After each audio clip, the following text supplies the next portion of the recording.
Hello' everyone, মোৰ সৰু বাগানখন দেখিছেনে? মই আৰু মোৰ নবৌৱে ৰোৱা ফুলখিনি বহল কৰিম বাৰু এতিয়া আজি আপোনালোকক মোৰ নতুন এটা ৰেচিপি দেখাম। ভাতকেৰেলাৰ বৰ। ভাতকেৰেলাখিনি বইল কৰি ফালি ল'লে, ফালি লৈ মাজৰ গুটিখিনি উলিয়াই ল'লে। তাৰ লগত দিবৰ কাৰণে সৰিয়হ পিচি ল'লে। সৰিয়হখিনি মিক্সিতো পিচিব পাৰিলে হয়, পটাতে পিচিছে। আৰু তাৰ লগত দিবৰ কাৰণে জলকীয়া, নহৰু, পিঁয়াজ মায়ে পিচি ল'লে। ধুনীয়াকৈ পিচি লৈছে পিঁয়াজ আৰু জলকীয়া, নহৰুখিনি। আৰু তাৰ লগত দিবৰ কাৰণে চাউল গুড়ি পিচি ল'লে। চাউলৰ গুড়িখিনি মিক্সিত দিব পাৰিলে হয়, মিক্সিত দিয়া নাই মায়ে। নিমখ দিছে, হালধি দিছে, লগত হালধি দিছে। গোটেই মিক্সনখিনি ভালদৰে মিলাই লৈ তেলত ভাজি লৈছে। লগতে ভাতকেৰেলা গুটিখিনিও দি দিছে।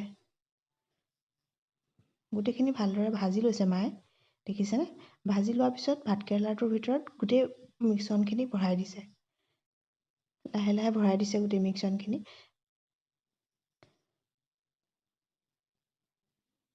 গোটেইখিনি ভৰাই দিছে। ভৰাই লৈ লাহে লাহে হেঁচি দিছে। এইকাৰণেই হেঁচি দিছে, তাৰ ভিতৰৰ পৰা যে মিশ্ৰণখিনি পটককৈ ওলাই নাহে। তাৰপিছত মায়ে যে পিচি লৈছিলে চাউলৰ গুড়িখিনি, তাত ধুনীয়াকৈ ভাতকেৰেলাকেইটা ডুবাই লৈছে। ডুবাই লৈ ধুনীয়াকৈ মায়ে তেলত দি দিছে। আৰু ৰঙা নোহোৱালৈকে ধুনীয়াকৈ মায়ে ফ্ৰাই কৰি আছে।